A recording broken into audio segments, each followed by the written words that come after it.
Chasing like with the blue futon, and I went in the Netflix world to watch a Bad Trip. Little known fact about Bad Trip: this was supposed to come out pre-pandemic, but pandemic happened, yada yada yada. And little did I know Netflix is gonna pick this up. I always knew this movie in the back of my head because it's the producers of Bad Grandpa, director of Jackass movies and stuff like that. So I was like, "Where's this Bad Trip movie?" And all of a sudden, Netflix has it. Wasn't expecting it, but how is it? Is it worth your trip? Let's find out.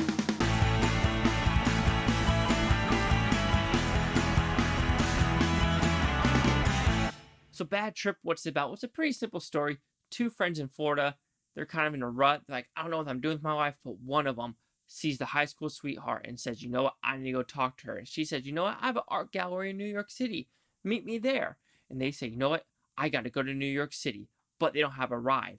But the friend's sister, Tiffany Haddish's character, has a bad bitch car. She's in jail, so no one's using the car. So let's take that car from Florida to New York. Bad news though, she escapes jail and she wants her bad bitch back. And now hilarity ensues from Florida to New York. So I say hilarity ensues. That is absolutely correct with this movie. There are some great pranks in this movie as well as some not good pranks in this movie. Luckily, most of the pranks work and are actually believable in this film. Like there's a cowboy one that works. There's the monkey one that absolutely works. Hanging people off the ledge one works. A vacuum cleaner one works. The only one where I was like, this is a stupid one is the drug one in the grocery store.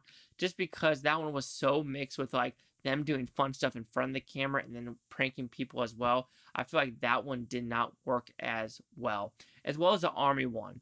Because the army one just felt fake. At the very end of the movie, it says like, oh yeah, how'd you think I was? He's like, I thought you were about to kill someone. For some reason, I still feel like that one's fake because the beard looks fake. The uniform is very old, even when they're filming this because they're in OCPs now. Army doesn't wear that uniform anymore. So I feel like that prank with the army one is fake. I'm sorry, I'm going to hold it to it. I truly, truly think that is fake because the army doesn't do stuff like that. I'm sorry. So I'm going to give that one as fake. As well as the grocery store one, those did not work for me as well. But all the other ones, a restaurant one, just to get to know people's reaction, everything like that, of like who would snitch, what do people say, and everything like that. Because there's a funny one in a restaurant where a girl's like, I was in law enforcement, and she's like trying to rile people up, but the dudes are like in the restaurant like, calm the fuck down, shut the fuck up, basically saying like, you do not want to get involved with this, but she wants to get involved in everything. So getting people's reactions is absolutely hysterical, as well as the monkey one. I was dying with the monkey one. That's all I'm going to say. That one hit the funny bone extremely well. Well filmed. I don't know how people believe that's a real zoo, though. That's all I'll say for that one, because I'm like, that's a really shitty zoo, and I'll just put it that way. But overall, it's a prank movie that works with Eric Andre, Little Ray, Howery, as well as Tiffany Haddish, as well as the lady from Bones. Not the main girl, but the girl that does the lab stuff. That she's also in it as well. But overall, Bad Trips works as a prank movie. It really does. I feel like it is better than the Impractical Jokers movie because the Impractical Jokers movie tried to do more story. This one was a very minimal story like Bad Grandpa. Bad Grandpa is vastly better because Johnny Knoxville is willing to go that like extra mile. And also he had makeup on, so it was a little easier for him to do. But overall, it goes Bad Grandpa hands down, Bad Trip, which that's kind of funny, and then Impractical Jokers movie. But overall, Bad Trip, it is worth your time.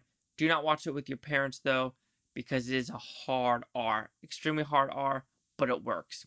So Bad Trip will receive a 3.5 out of 5 with Futon because that's 70%. So see the critics' news scores gave this one. So Bad Trip, critics is 73 with 56 of them, and the audience score, what do you know, is 70% with 250. Here's critic consensus.